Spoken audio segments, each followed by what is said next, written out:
On today's Solo Saturday News, a CM Punk AEW return was agreed in principle before his Instagram post.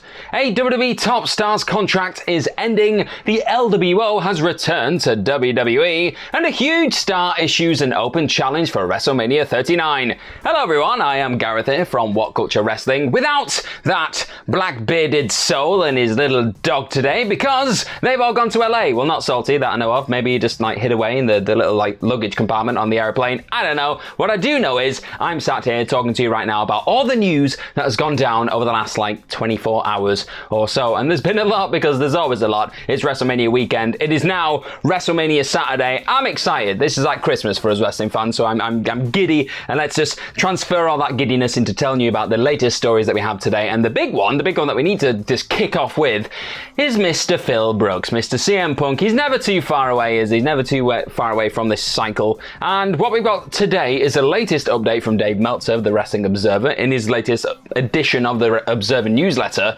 He's spoken about how close, the fact that plans and reconciliation was happening between AEW before he went all scorched earth on the company with his Instagram post and said that he didn't watch any Rocky films because Phil's been living under some kind of Philadelphia rock, hasn't he?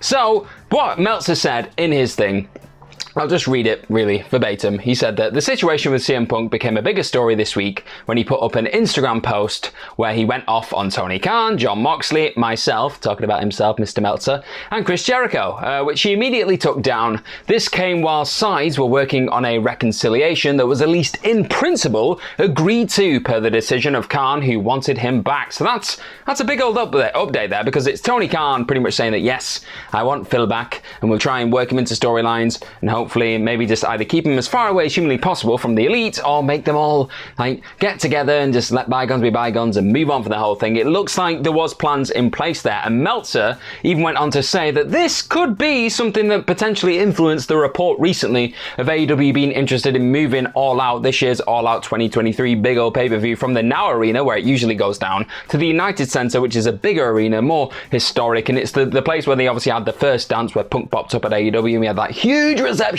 That could be something that's kind of playing into that, because if you've got Punk in Chicago for an All Out, you could probably sell out the United Center. It's just something you could do. So potentially that could be a reason why. Again, it's not a certainty that Punk is going to come back. It felt like we were edging that little bit closer probably before this Instagram post happened, and it's also not known whether this post in particular has influenced that plan, that reconciliation that had been principally agreed to between two parties there. So again, things are very much up in the air, but it felt like we were getting somewhere. We were getting close to having Mr. Punk back on our screens. I think his tricep looks like it may have healed up, maybe. Might be on the full road to recovery. I think he's finished that road potentially, because we saw some pictures of him in the gym the other day with FTR, so he was looking like he was in good shape, high spirits. I think he said that he missed the fans to Dax Harwood as well, so it feels like he's in the mood, Mr. Punk. I think we could be seeing him sooner rather than later, but we will keep you informed, obviously, with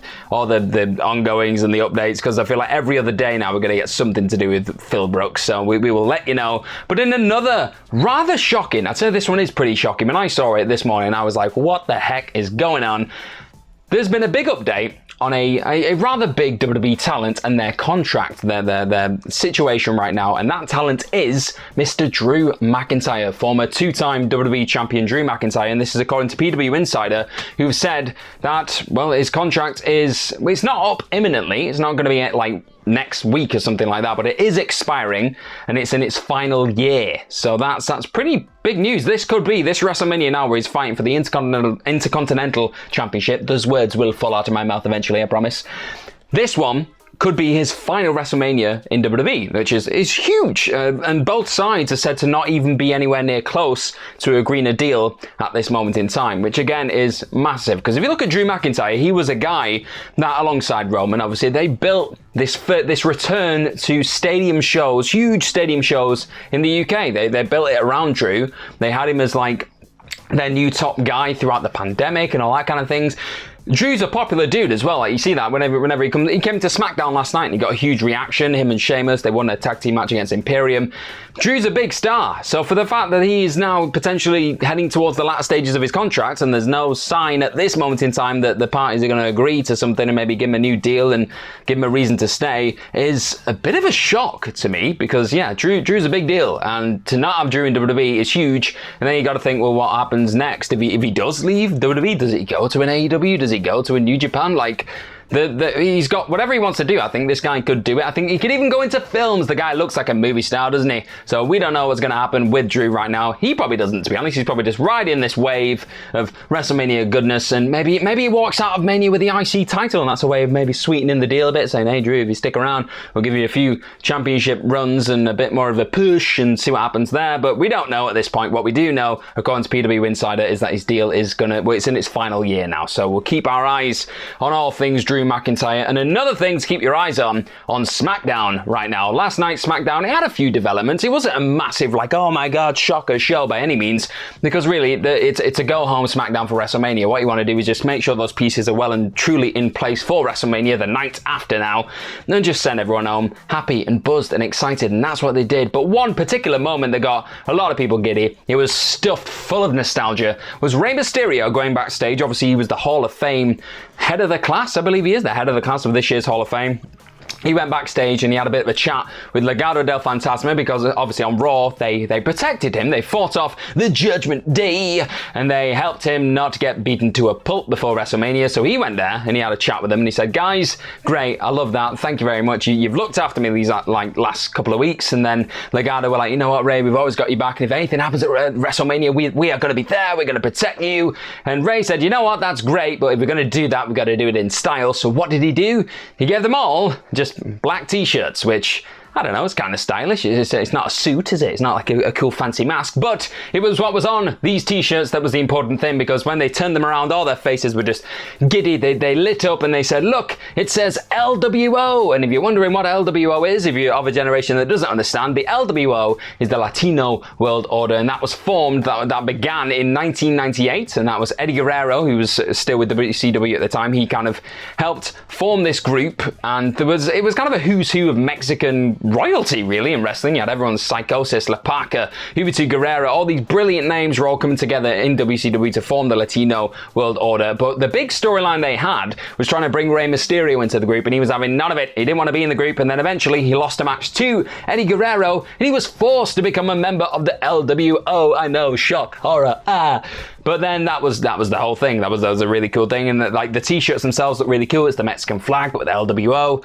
and it now looks like they've reformed the LWO. But Rey Mysterio could be the leader now, and he's got Legado del Fantasma. Maybe they can bring in other Mexican kind of people from within WWE into the group. I like it. It's something. It's like a new spin on a piece of history, which people love. You get the nostalgia, but then you put a new coat of paint on it and just send it out into the world and see what you can do. I think it could be something quite special. So let me know what you think of the LWO revival. Let's go with the LWO revival right now. Let me know what you think of that in the comment section right down below. And the last big story that we had coming out of this SmackDown, again, a lot of stories, a lot of things that were going down, was we had the Andre the Giant Memorial Battle Royal. And the winner of that was Bobby Lashley, Big Bobby, and Bobby issued a challenge for WrestleMania 39 after he won it, and that match was colossal, to be honest. It was huge, and at the end of it, you had Braun Strowman, Bronson Reed, and Bobby Lashley all just pounding into each other, big mini men doing mini men stuff. And then Bobby won, obviously, and he stood next to the statue, did all that. But the big story going into WrestleMania for Lashley was a lot of people thought he was going to be fighting Bray Wyatt. That's where things were heading. That's what it felt like the logical move was. And I think I don't know if they ever threw up a graphic, but it felt like they'd already said, yeah, we're probably going to do that match. But then all the Bray stuff happened. He went off television. He's apparently down, off television with an undisclosed problem right now. So not a lot of people really know what's going on with that. But Bobby has said he wants to fight somebody. He's not happy with just winning this battle royale. Royale. He wants to be there for the 2-night event. And he said, surprise, surprise, look who just won the Andre the Giant Battle Royale. He said that on Twitter. Was there any doubt in anybody's mind who was going to win that? The Almighty. You can't have a WrestleMania without the Almighty. My weekend is free. Let's see who's really ready for a real challenge. Let's see who wants to step up and get some from the Almighty. And then he captioned that video with, I'll say it once again, really just hammering this home, isn't he? If this doesn't happen, I will be very annoyed. He said, I am free Saturday and Sunday. You can't have WrestleMania without the Almighty. You just can't. Whoever wants to test me, step up, fist emoji. He didn't say fist emoji, but my translation did not know how to do the fist emoji. But yes, he's very excited and he wants to fight somebody at WrestleMania. And a lot of people have been thinking, well, is there going to be a backup match? Is it going to be LA Knight, who was incredibly over in the building for SmackDown last night? It was ridiculous. Everyone was giddy just to see LA Knight, so that was good stuff. So we don't know if that's going to happen. Maybe Steve Austin might be involved. That's been another report as well. He could just be a part of a segment and they all just beat each other up. I don't know. Could be anything. But it's not really known if Wyatt's going to be in LA. I think there's been reports of Uncle Howdy, who may or may not be Bo Dallas. He could be in town for WrestleMania 39. I think that's been one of the reports out there. But Wyatt, we don't know. Maybe that happens. Maybe we just have the impromptu Wyatt-Bobby Lashley match. And the reason they give Lashley the Andre the Giant Memorial Battle Royale win is because he's going to get squashed by Wyatt. I don't know. That's not an official report by any means. But that's just a theory of the Austin variety. Who's going on first? I don't know. I'm riffing now. So what we're going to do, we're going to end this video with some questions, or just a question, because I was kind of silly and forgot to put the question tweet out, and I put it out very late and somebody sent me a question. It was a good question and it kind of ties into a video that we've put on the channel as well, so I'm going to talk about it. It is Sean Finchhausen's question, who is at FinchSean, and they said to me, they said, how many big debuts do you foresee on the Raw after Mania? And funnily enough, I've actually done a video for this and it's on the channel. I think it's the WWE superstars who could return or debut on the Raw after WrestleMania. Go and check it out because it's a fun video. I like fantasy booking, this kind of stuff, but I think your safest bets this year are probably going to be Jay White or Matt Cardona. I'll be honest, I think they're you too. I think we could have maybe the comeback of Randy Orton, a Big E. They're my hopeful ones. I just want to see their faces again, them just to get a huge plap, all that kind of stuff.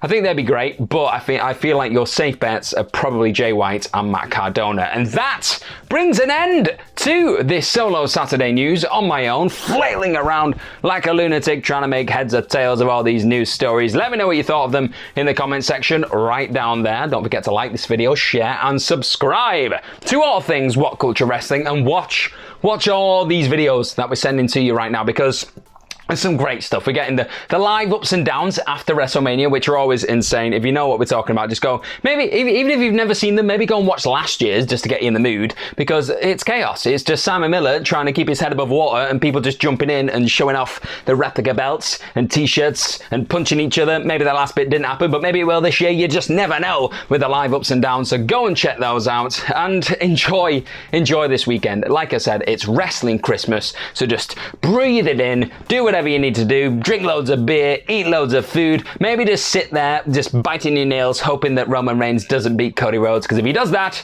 we riot in our living rooms. Yeah, that's what we do. So I've been Gareth from What Culture Wrestling. Follow myself on Twitter at gmorgan04. Follow everyone here at What Culture at What Culture WWE. Thank you for watching today, and hopefully I'll see your faces very, very soon. Bye bye.